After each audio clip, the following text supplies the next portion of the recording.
Mm, mm, mm,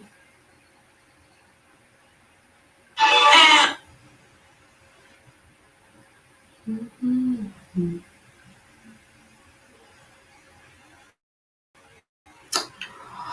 Welcome on Black Oats Fire Network. Good evening from Kampala, Uganda. It's Africa Maria.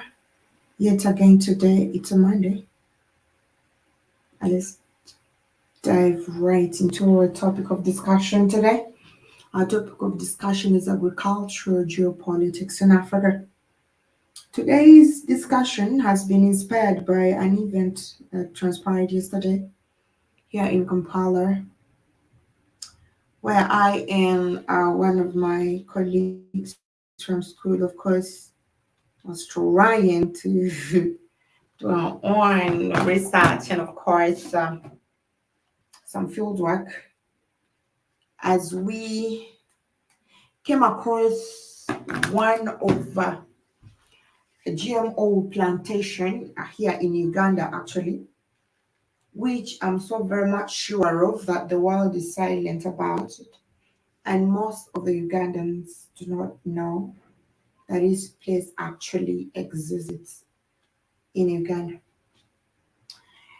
Now, Africa's agriculture has been one of an inspirational kind of agriculture that leaves none hungry and actually satisfies a million of people all over the world.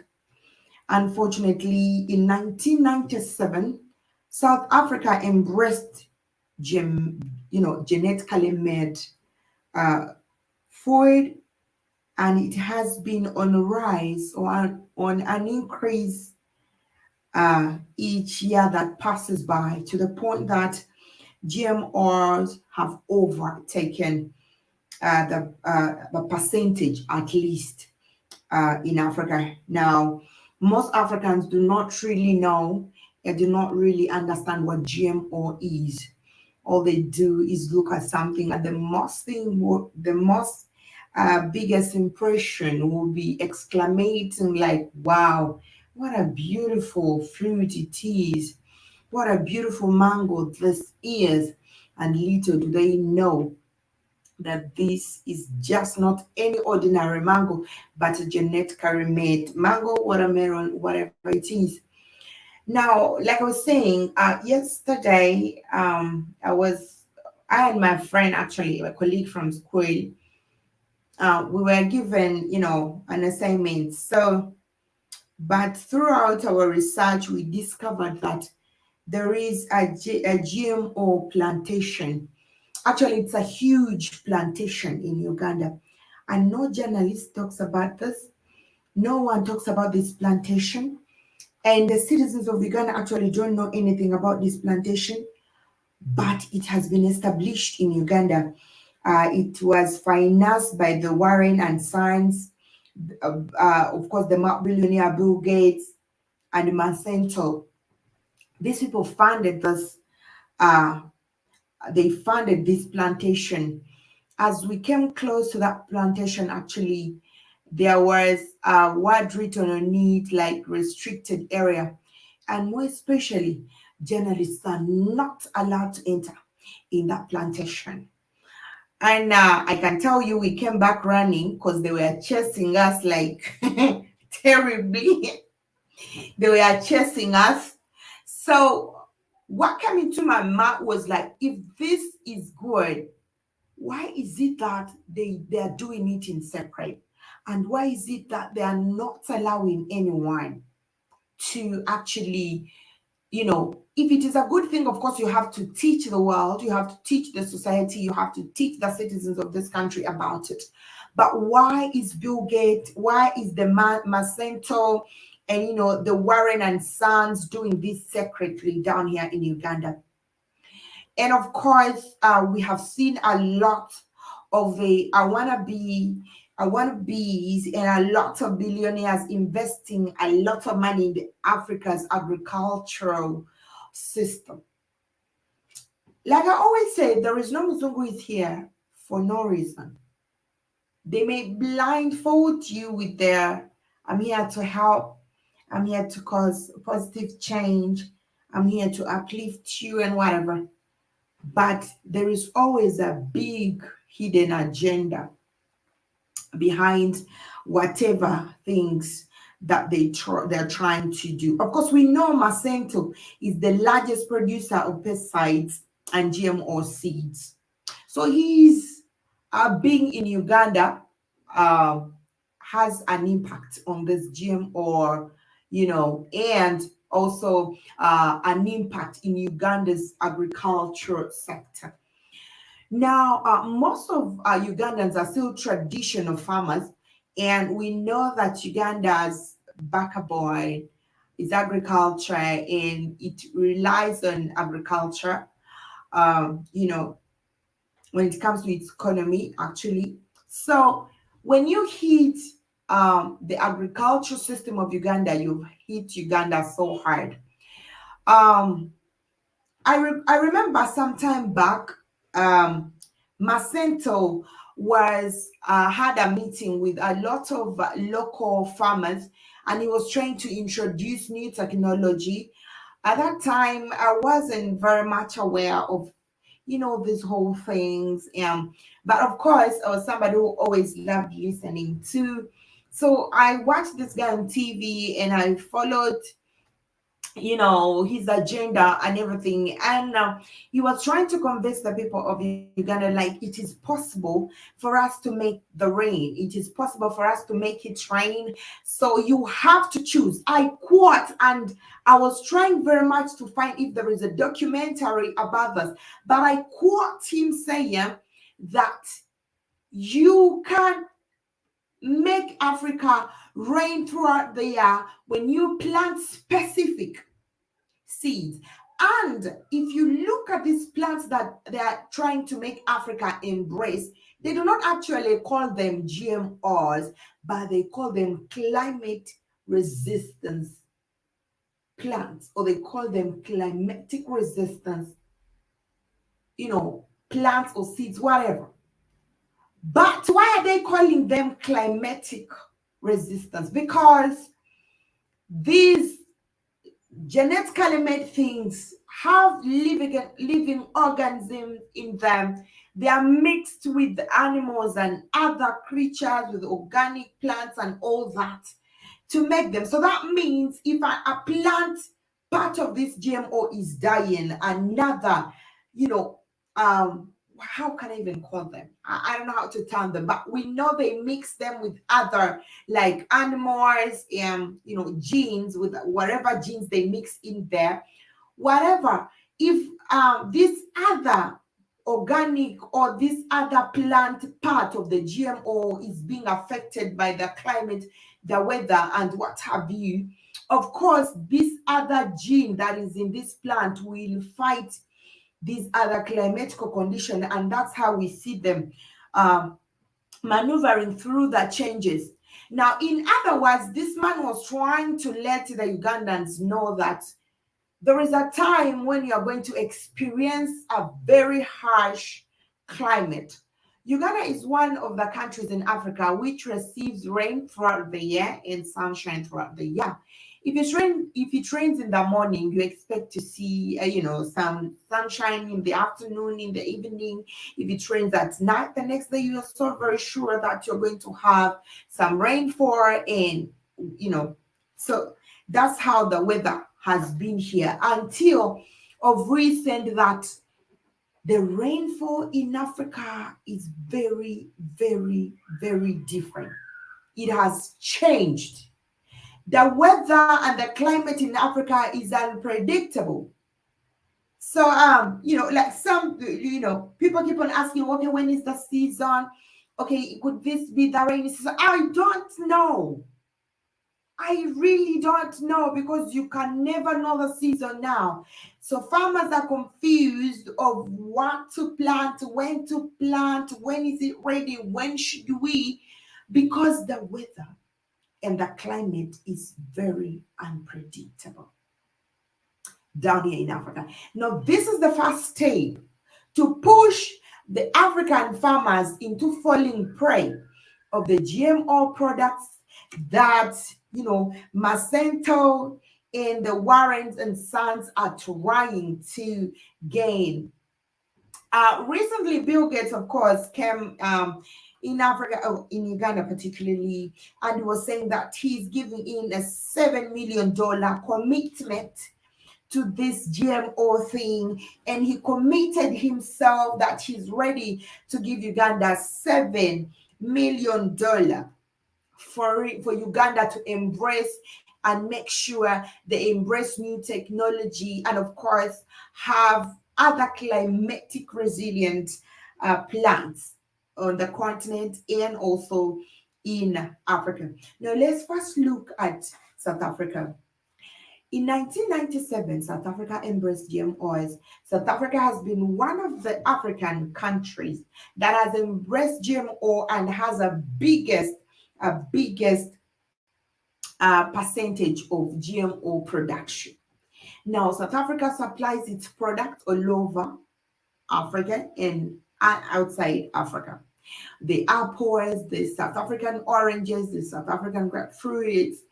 At least I've seen the South African apples, I've seen the South African oranges, I've seen the South African grapes. Yeah, I've seen those three, but I believe they have others that they do supply all over Africa. If you look at South Africans' way of behavior, is actually very different. I usually talk about these guys and how they behave and how they react towards different things. If you look, someone may say it is modernity, of course, but if you look at South Africa has the highest population of homosexuals in Africa, to the point that it came out, of course, and agreed to that, to homosexuals. So being a homosexual in South Africa is not a crime. It is okay. But if you look at statistics, of course, South Africa has the highest number of homosexuals, highest number of gay men, highest number of lesbian women, and all those who do both. I don't know what they call those. I don't even want to know. But yeah, South Africa has the biggest population, has the biggest number of homosexuals on the African continent. Now I'm taking you back to the statistics of GMOs. We said in 1997, South Africa embraced genetically made food, and South Africa has been consuming GMOs since 1997. GMO has been on market by South Africa. GMO has been transported all over Africa, and of course, more especially those countries who buy South African products. Now, GMO has also expanded and extended its arm throughout the African nation. Unfortunately, most of the local people in Africa don't really understand what GMO is. They don't really know what they're buying, if it's GMO or not. They even don't know if there is what they call GMO. Since GMO actually slightly looks, similar to the organic things, except its appearance exaggerates, the organic product or the organic food or the organic plant. So GMOs exaggerate its appearance. So which is very, in a kinda, it attracts people to consume it because people look at it like, it's looking good. Yeah, it seems juicy, and whatever. It seems nice, sweet. So the appearance of GMOs, of course, attracts consumers compared to the organic products, which at times may not be as huge as GMO, or which at times may not be as shining as GMO stuff. So a lot of Africans actually unknowingly consume GMO products. GMO has a very huge impact on the African genetical system. It has a very huge impact on the Africa's genetical system. Putting aside that the Bill Gates, the Warren and Sons, and of course Monsanto, putting aside the fact that they want money, they also have their own plan, and we know they work hand in hand. of course, a plan of depopulating Africa, and of course, keeping their market up by causing a lot of diseases, infections, and very many more dangerous things to Africa. Now, one way of depopulating Africa, of course, is, you know, homosexuality, infertility, and of course, different diseases. GMOs have genes in them. And according to my own understanding, I feel like GMOs have a there is a very high percentage of GMO, foods interfering with the hormones and the genes of someone's sex. If someone is a man or a woman, there is a high percentage of consumption of these GMOs affecting your genes or hormones. And like we said, in 1997, South Africa embraced GMOs, and GMO has been on South African market at a very large scale. That a lot of South Africans are consuming this, and actually, um, South Africans behave differently. Okay, first of all, we are seeing how rough they are in many stuffs. Sometimes I was asking myself, like, could it be that these guys behave the way they do because of what they went through? Could it be because of the appetite? But most of these people who are behaving weird even were never there during the episode. They were not there. So there is something that is influencing them. There is something that is influencing them to act the way they do in a very abnormal way. It is okay, in South Africa, killing, bloodshed isn't something that scares anyone. As I was growing up, actually, I remember whenever I would see blood, I would run. No matter how little the blood is, I would run crying to my mom, like, why is even blood coming out? Why do I have blood on my thumb? Why do I have blood anywhere, wherever? But I've watched a lot of violence taking place in South Africa. I've watched a lot of young children actually involving in these acts. There is a heart that I feel, children have a certain soft heart, and there are a lot of things that when you find children involving into, then you have to put a question. It's okay for people to be barbaric. It's okay for people to be violent. I've seen that in Nigeria. I've seen that in Uganda also during during the campaigns. I've seen that in different countries. But when you see a young child participating in this kind of acts, then you have to put a question to this, and you'll be because it is not normal. It is not normal for you to see a 5-year-old kid, a 7-year-old child lifting a huge stone or a huge rock and hitting somebody on the head because that person is a Nigerian or is a Ghanaian or whatever that person is. And it is okay for that child actually to throw the last stone on whoever the person is, for that person to die. It takes a certain level of abnormality. That's me. Okay. It's okay for mature people to do their bullshit, but this young person acting that way, it takes a certain abnormality. And then I go ahead and see this, a mom tries to scold his son, and the boy gets so angry, he runs up the building and jumps from the rooftop down and smashes his head and is gone. Another one comes right in, the teacher's trying to say some shit. The boy gets a knife and stabs the teacher dead. You're talking about these young people involving themselves into these unbelievable acts. There is definitely something that is, there is definitely something that is affecting these people's, way of thinking. There is something that is controlling these people's emotions. There is something that is not right that is going on.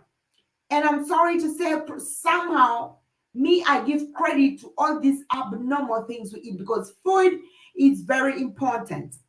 The way we eat shows on our bodies, emotions, and everything. Whatever we consume inside has a very huge impact on how we carry ourselves, on how we behave, and everything that is about us. So, when you look at the homosexuality rate in South Africa, somebody will say, well, Maria, South Africa is very modernized, it's not so traditional. Is that, how about these traditions that they are really keeping? How about those traditions that they're really keeping? Because at least I know South Africa still, still practices their tradition. Okay, it's one of the countries where like people speak their native languages with no fear whatsoever. But that means these men we are seeing pretending to be women, I'm saying, by the way, most of them are even celebrities in South Africa. Most of them are journalists. They work in South Africa, TVs, televisions, and also and radios and print media and everything. But all these people that we see behave much like women. These are people who grew up in the urban areas where there was a lot of GMO consumption. And of course, people will say they just grew with, technology, modernity. They embraced Western culture and all that. GB Jabba is right in the building. Hi, Maria. Took a break from mowing to say hi, just listening. Your skin is glowing from not miss eating. Stay strong. Thank you so much, GB Jabba. Okay. Thank you. Thank you. Thank you. I don't miss it. I don't miss it. So you will realize that these GMOs have had a very huge impact on the South Africans' way of life. First, before actually, I always thought there is something not right about these guys. It's not that, there are things people do, and you keep on thinking like, are these people all right? My mom usually says that everyone is mad in one way or the other, but the level of madness matters. There are those who are extremely insane. There are those who are whatever, whatever. So she says, but these people are crazy. These people are crazy. Because I don't care what those other people do, but like I said, these young people involving themselves into murderous acts, involving themselves into the highest level of violence, killing somebody, putting a match on a human being to blaze. A young person doing that, a 7-year-old boy doing that. How do those kids sleep? There is something very abnormal about them. There's something so inhuman about these people, and that's why they act the way they do. And of course, we all know these GMOs we live in Africa saying there is basically a reason as to why they are so very much trying to force this. The climate has changed. They are trying to make us realize, not even realize, because it is not, you cannot realize something which is not true. So probably they're trying to push us to embrace these other things they're introducing to us, just for us to believe in what they're saying. Okay, just for for most of the Africans to embrace these GMOs. Now they're trying to tamper with the weather, they're trying to tamper with the climate. So most African agricultural farmers are going to give up on traditional methods of farming, on the traditional food. They're going to give up on everything. And like I usually say that if you touch Africa's food, you have touched the African spirit, because what you eat is very, very important. Now, and they know this. I've not seen, like, I was so baffled yesterday when I came across this plant, this plantation. It is huge. It sits on a very, very huge piece of land. And no journalist is talking about this. No media is talking about this. No TV in Uganda is showing the country what Bill Gates is doing. No television is talking about this. Nobody actually knows that there is this huge plantation in Uganda. Nobody knows. You know, we are like living in a blue. I was so very much surprised to see that we have that here and nobody talks about it. No one says anything about it. We saw people talking about GMOs, of course, but they just spoke about it. This thing was said actually since I think 2018, and it's still running since 2018. Do the investigative journalists in the country, do they want to tell us they have no clue about this? Do they have no idea about this? Or are they being given some money that they should not let the people know? Because first of all, most Africans know that anything that has got to do with Bill Gates is not good. That anything that has got to do with Bill Gates is not good. Now, this most Africans know. Of course, we know that Warren and the Sons also put in his mouth. It's like it is his multi-billion project. Of course, we know Monsanto also is involved in this because he's the number one producer of pesticides and GMO seeds. Bill Gates also involved. And this, I'll call it a plan because it is huge, is sitting on a very, very large, land here in Uganda, and nobody is allowed to enter. It is a no-go zone, restricted with 24/7 security. And when you enter there, even the people working will tell you we do not allow journalists here. So all the we were chased, we came back running. They called even police, so we had to run. There was this huge woman sitting there. I don't know, because there is no transparency, and we all know there is no good thing that can be hidden like that.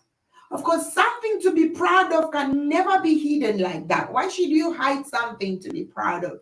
Why should you hide something? That is the number one sign that whatever they are doing in there is not good. And there are lots of Mazungus inside there with their laboratories.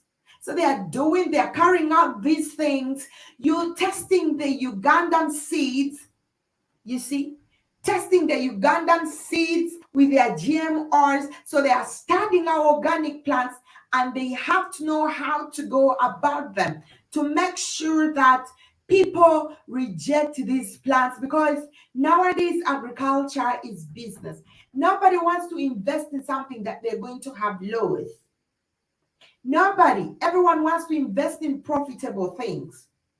So I see Ugandan farmers neglecting their organic or their traditional ways of agriculture and embracing this new technological way with these climate resistant plants. That's how they call them. I'm seeing Africa doing that. Now, if there is that place here in Uganda, then how about other places? Of course, we saw that in Tanzania, they're also trying to do the same, and in Kenya, the same, Cote d'Ivoire, in Nigeria. Ooh, that one, they're already in it. But there is basically a reason as to why. Now, the moment Africans reject organic food, it will take a very we're going to take a very tough ride, because um you know our traditional food is part of our culture. Our traditional food is part of our culture, and as much as they're trying actually to change most of the plants, there are some plants that have failed to temper with. And I think that's why they decide to come and have their base all over, so that they can start carrying on those activities. Maria Africa and Diaspora African, most of them are already dead now, because most of them are already dead now, because of destruction against the global African people is in effect. Is only a small remnant of Africa will survive the days. You know, these all the things are here to kill us. All the things, because there is a lot of changes that are going on in the Africans kind of growth. All of you have this saying that blood doesn't crack. I don't think that is going to last for a long time. I see that expiring. I see that going down the track, because there is a way Africa's growth is changing. And it's because of what we are consuming. There's some ailments that used not to affect Black people, but now they are rampant. There are some things that African people used not to suffer from, but now everyone knows that it's okay for you to have that disease because of what we are consuming. African women were proud of their strength and their genes, but somehow someone is trying to play with us. Like we always say, we are preaching about this and we tell people we are the original people and all that. Someone is trying to tamper with that originality. And I don't know what the future holds for the African woman, but something is not right. And this is all brought about by what we are consuming. First of all, the lifestyles the lifestyles we are embracing now. Before, it was very normal and very okay for a family to have, to have their food at home. But nowadays, if you don't eat chips, if you don't eat KFC, then you are not somebody who's rich. Eating KFC, going to wherever you're going at, is a sign of money. Okay. Recently, I wanted to eat some chicken, and I told a friend of mine that I feel like eating some chicken, but yeah, organic, the African local chicken is very expensive. Now there is this chicken that is on market that anybody can afford.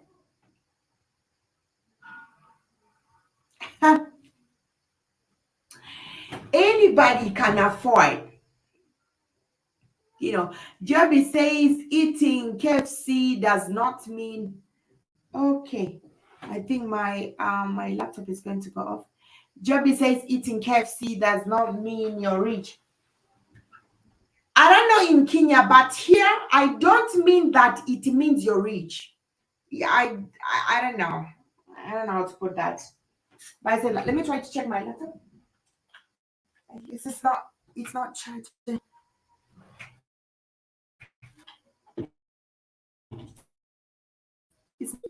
It's charging now.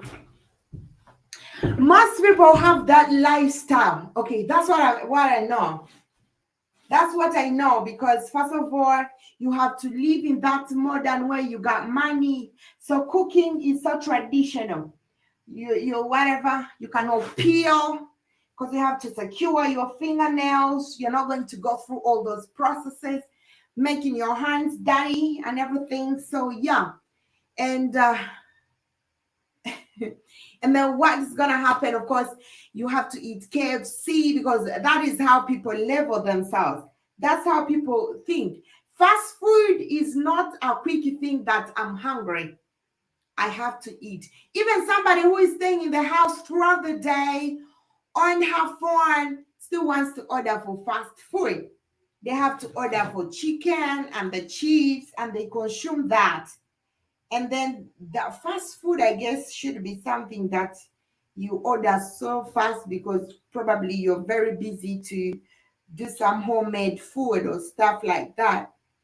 But yeah, whatever. So I guess most people believe that people who are still behaving traditionally are people probably who are not very modernized, or are people who can have access to uh, eat whatever they want to eat. So if you don't do that, probably you don't have. Like I was telling you, a friend of mine, I wanted to eat some chicken, and a local chicken is 3 times expensive than this other genetically made chicken. Most farmers are embracing those broilers, whatever they call them, broilers, layers. Whatever. They have their own specific purpose that they are made for. So most people embrace that. And so when I went down to the market, Keith says that he hates KFC. It's nasty. I've ever eaten it. I don't know. I've ever eaten that one time and only to find, I think it was like chicken that had stayed for some good. And secondly, I don't like eating those things because they are never fresh. Even when you eat them, they don't have, a Swahili person says, lather. They don't have that organic taste. They don't have that real taste. The real food. They don't taste like the way real food should. Now, why should I be wasting my money to eat such a thing that does not taste like real food? You know. So you will find that local chicken is very expensive, more especially in urban areas, because the biggest population of farmers, they want to consume, they want to farm these other new chicken that have been put on market because it is cheap. Because that GMO chicken costs like $2, a whole of it here in Uganda, but a local chicken is very, very expensive. So most people who know the essence behind this hardly consume this other chicken. They go for the local chicken when they want to eat. And now you will find that these other people who cannot afford the local chicken, they end up consuming. And yet these are the biggest population of consumers actually. They end up consuming this local chicken. These other GMO chicken because they are very cheap. These other hotels, these are the chicken they give us. The KFC, this is the chicken they make for us. And all these other fast food on the streets, this is the chicken they make because first of all, it gets ready very, very fast. The same thing goes to beef and other things. Now, if you look at the plan of the GMO, things is they make it, affordable for the people. And they hike the prices of the things that are very important or very beneficial to the lives of African. General Mosquito is right in the building. Good evening, General. I hope you're doing good. KFC, give me the Never again having ate that shit in over 15 years. Growing up in the 70s and early 80s, fast food was special treat, not a meal. African mindset is one of self-destruction. A fragment mind can only be programmed and projected for self-destruction. True, Lando, true. Jimmy Jabba, I also tested it once. And honestly, I'm not gonna lie. I tested it once, but I guess the fastest wasn't that good. I could not go for a second one. And then at least I've tried to get some, street or food or fast food when I'm a little bit caught up and hungry, and I'm like, let me try to eat this. But it ends up disappointing me because they don't taste the same. They don't taste like, homemade food. They don't taste real. Everything about it is just like you feel like whatever. If it's that chicken, you feel like maybe they killed this chicken a week ago. You feel like this chicken is just not as fresh as, So that's why I so very much avoid those kind of things and prefer homemade food if at all uh, I have the time to. So most of the Africans have neglected it. And if you look at the modernity and what the mainstream is introducing into the African culture system, is that it is okay for you to embrace such kind of culture. You know, these other bazungus can eat those things and, it's okay for them. But for Africans, actually, talk about these noodles that I see everywhere, that everyone wants to eat noodles. So you you want to eat noodles for breakfast. I see the advert running all over. Who makes noodles? Is it the noodles South Africa or whatever? Who makes the noodles? I don't know. But this all noodle thing that is coming up nowadays, that every household, at least 75% of people living in the urban African society are consumers of noodles. Actually, noodles is hiking the rate of prosperity because the biggest 75% of African urban societies are big consumers of noodles. Mhm. Keith says that those noodles are disgusting. Now you can see the things they are trying to introduce. You can see the things that they are trying to introduce. Someone may look at food and be like, okay, food is just food. Food is not just food. To me, actually, and I don't know, I'm so sorry. I always talk about my tradition. I always talk about my culture because this is something I know best. So I cannot talk about somebody else's tradition. But according to my culture, according to my tradition, food is something very, very vital. In spirituality, food has got a very huge impact when it comes to your energy, the energy around you, when it comes to everything. Food is very, very important. And people just look at food like it's food.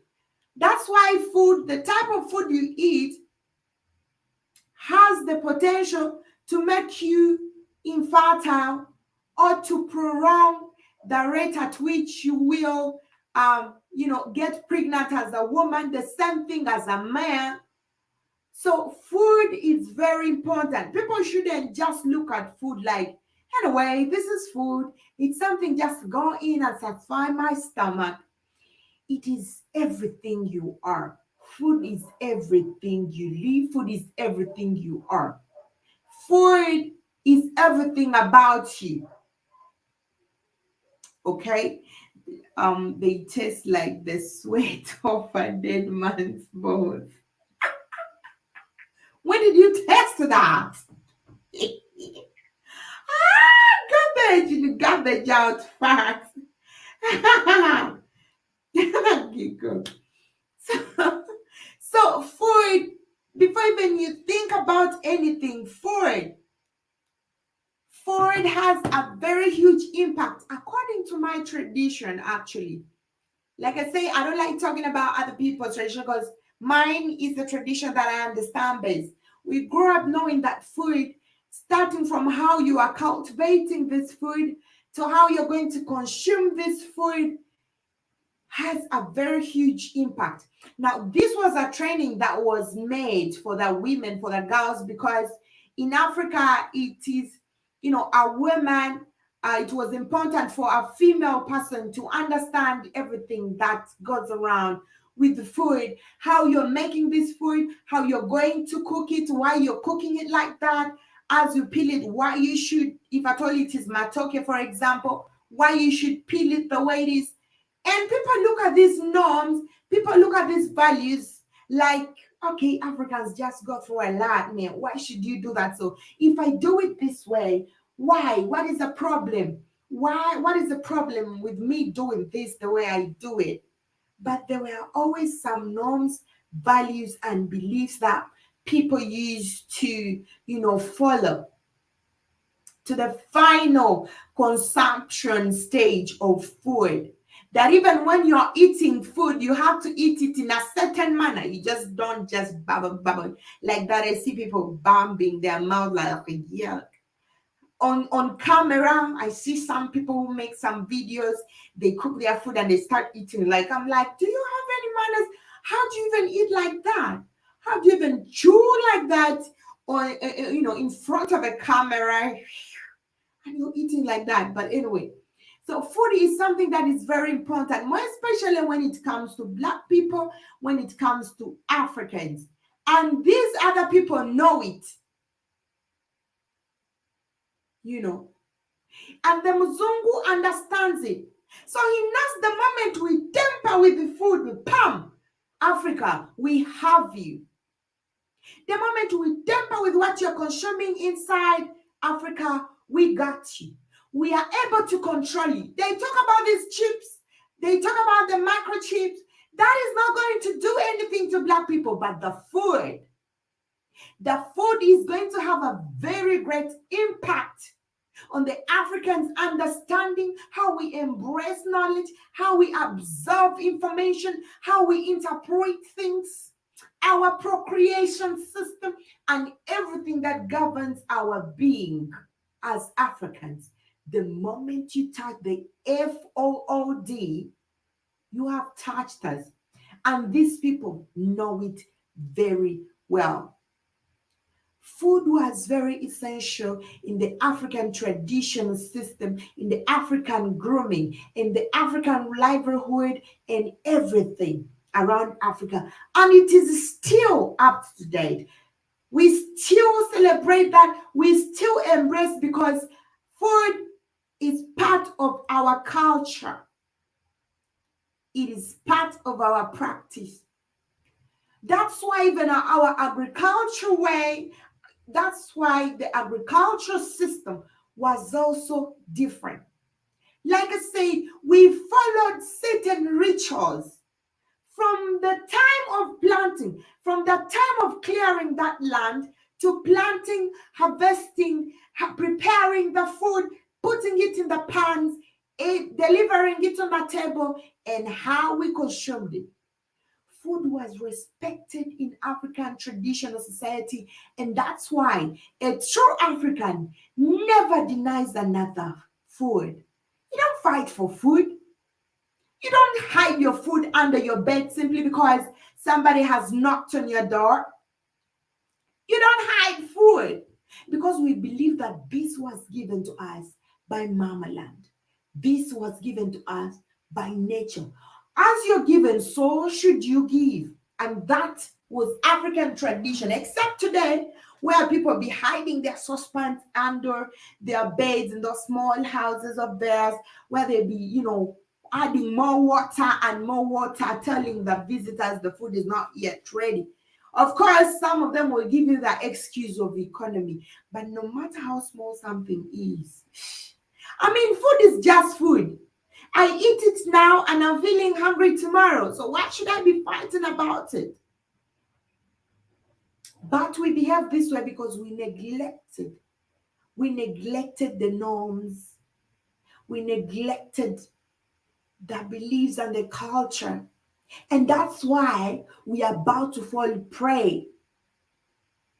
We are about to fall prey of the Bill Gates and the Warren and Sons. We are about to fall prey of these cunning creatures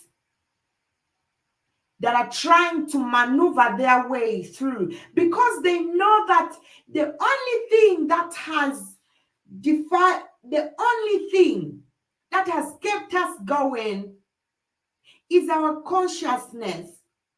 Yes, probably some of us do not understand how this matrix runs, but Africans are people who have the love and for their culture, and they embrace it. Even if something is introduced, it takes us a bit to know to embrace it. We still have to think about, what is my mom going to say if I turn to be this? And what's my family legacy? What are they going to tell? I mean, the people out there are going to look and they'll be like, Maria's son is doing this bullshit. And people have let a lot of things go because of their legacy, because they know they have something to protect. But the moment you start consuming things that start making you think anyhow, that means they can control you. The next time they'll see you shooting your mother dead, you're just, you're just going around having sex, you're the little siblings, and it is okay for you to do such kind of things because your mind has been played with. Because now you do not understand. Because somebody is trying to tamper with your understanding, and that person is doing it through what you are consuming. We are seeing GMOs being put down in the lakes. The fish has been tampered with. Sometimes you see fish that has teeth, human teeth. Sometimes you see, and stupidly people be like, okay, somebody must have had sex with that animal. That's why it has teeth. You're seeing some pigs look like humans. They're fashion. This is not graphical game, or this is not something to do with graphics. It is reality. Because of the genetics, because of the genes that these people are putting into these things, sometimes things go wrong. You see an animal having some toes like human toes, and the funniest thing that people will tell you is that probably someone, had sex with this animal. That's why this animal, they don't know that there are genes that these people are trying to do. So they create their best down here, and I know probably they are trying to study, the seeds in Uganda and everything now. There is something that most agriculturalists have been complaining about, especially those local farmers, that if you preserve an organic seed and you plant it, it does not, it does not germinate. It does not come out from the soil. It does not germinate. But in our traditional way, just like I would give birth to a child, my child will give birth to another, and another, and another. And that is how planting works. Nobody goes around manufacturing these plants in the laboratory. Nobody. Just like we are having some, baby laboratories where babies are going to be manufactured.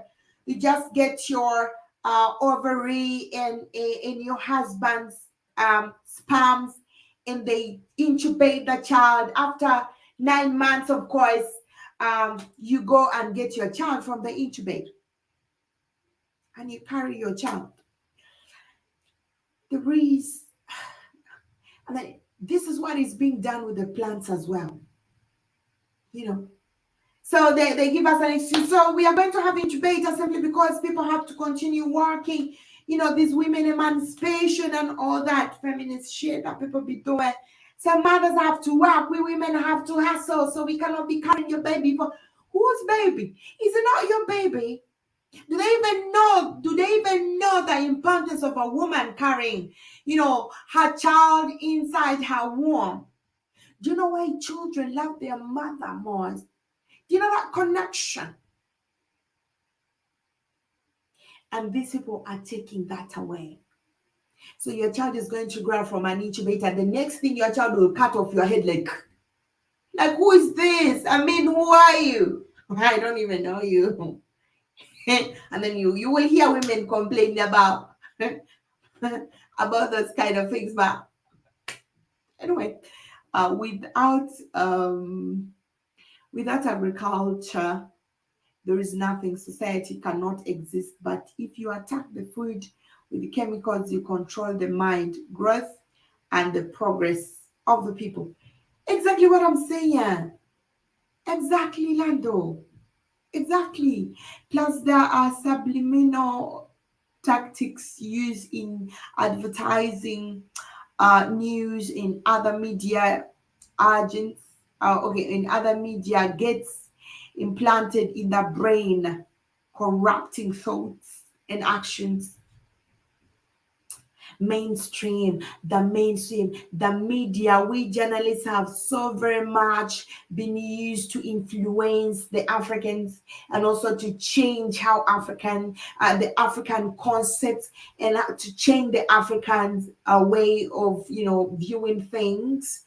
The propaganda is so huge.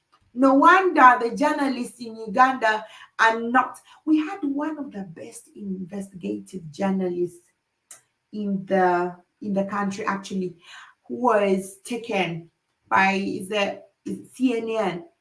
And that guy was investing real. And I know this guy has been, because I don't even see him, he's just so dead. He's just so dead. This guy was getting, to the bottom of every case he was investing upon. But I see now the guy has faded away. All he does is get money, and money from where I don't know. He would be at least somebody I would, if at all he hadn't joined that network, probably he would have come to the bottom of this. With these guys having their plantations down here, and they have their factories and laboratories of making GMOs down in Uganda, and nobody's talking about this. The journalists, the media houses are not reporting about this, simply because probably they have been given little money or silenced in one way or the other, or their media houses have been, of course, supported by these people. So, of course, whatever, every media house has their own style. And before you publish something out, the editors have to go through it. So, probably, I think maybe people have brought this to table, but of course, their houses do not allow them to publish this out there. So you can see the media has been used, and it is still being used to do this. Most of the people all the time, they're on media. They don't even understand their neighbors, but they know, media is there to give them the information.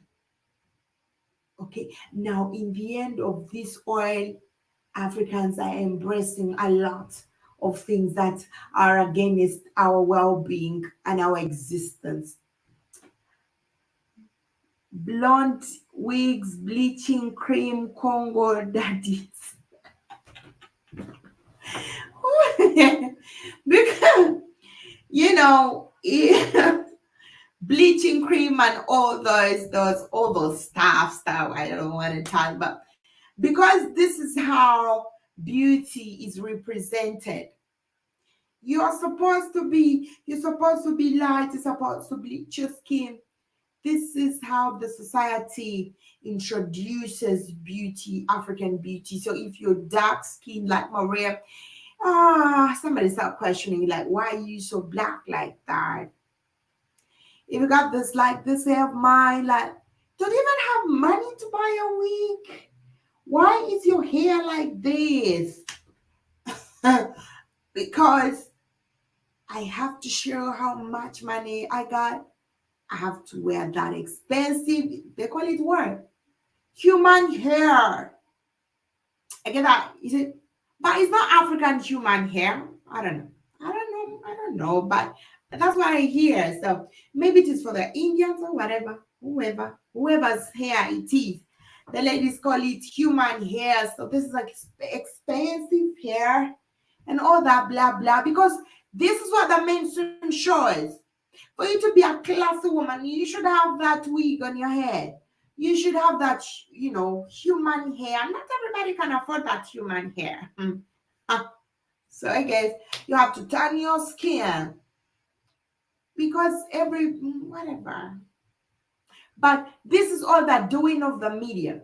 If they try to advertise a very good cream, still it has a little bit of bleaching content in it. You have to look classy. You have, I don't want to talk about it because to me they sound a little bit funny. Okay, but because me, I've not seen most. By the way, most you can look this up. Most of the positive, influential African women are very original. I've not seen, I'm saying positive influential, not disinfluential.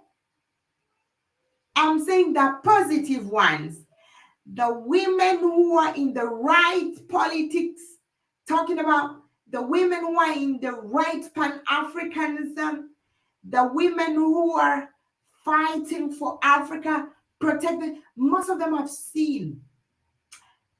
Because you can really look at them and define them as African women. I've not seen them, we have got a lot of influential, of course, but I'm talking about the positive one. Uh, I don't want to sound so abusive, but at least the ones I've seen, even here in my country, I've seen a lot of, apart from a few now, I'm seeing this woman, she crazy. She had a good skin color. The moment she came into the parliament, the speaker even don't follow her. I don't know why she does, but maybe I have to look that up. Is she that? Do you know, I may not even know who sits in the parliament because the things are very saddening. The politics. Let's look at that woman up. She was a beautiful woman. She was dark skinned, very good with her natural hair. The moment I think she's a speaker. Let me see.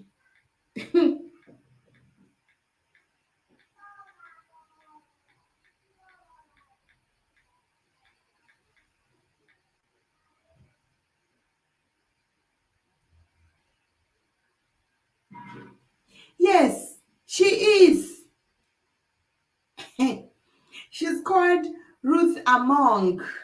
The woman started bleaching. I don't even know what is happening to her skin. She has like how many skin colors? She's like a zebra, not a zebra. She's like roasted plantain, not roasted. If she holds the microphone in the parliament, she's like, poo poo, you just see like how many colors you got. And that is very ashaming. People even stop respecting you when you appear like that, when you start looking like that. Somebody will be like, does she have sense? Does she even understand well? Is she okay? Because, like, what is she even looking for? Somebody will say, and by the way, even the husband is bleaching. Even the man be looking like roasted plantain. Anyhow, but let me not be killed though. Sometime back they killed that guy who spoke about these people. But it is true. How can you look like that? It is very ashaming. You're somebody who is standing at the fore, at the fore point of the flag. You're lifting your country's flag and you're looking like that in the state of Kwagamaya with your skin. Somehow you're a zebra, you're not a zebra, you're a red cross, you're not. You're a zebra. You're just confusing everyone anyhow with your appearance. So everyone doesn't know where to put you at. and then you have money. Anyway, whatever. Guys, thank you very much for loving Black Hotfire Network GBJ. Thank you so super much. Lando, thank you so very much for coming through. Joby, thank you so very much. General Mosquito, I saw you. Thank you so very, very much. Who else was in the house? Who else dropped in a comment? I think those are the people who dropped in their comments. Jibi Jaba, Lando, Joby, Keith. Guys, thank you so much for those great comments. Thank you so very much for loving my show. And for those who give my show a thumbs up, thank you so very much. For those who are still watching without commenting, thank you so very much for always being here on Black Hotfire Network. We lead and others follow. Thank you so very much for loving Africa. Thank you very much for not. Let me see what is it. Who dropped in a comment? The boy Empire. Yeah, of course. Thank you so much. Thank you so much. I've not seen Kay Washington. I've not seen Derek. I've not seen Kay Williams. I've not seen Robert Williams. I've not seen Darius Williams. I've not seen Dwight Davidson. I've not seen Melanin. I've not seen guys. I've not seen who else. I've not seen, but I hope you guys will have a replay.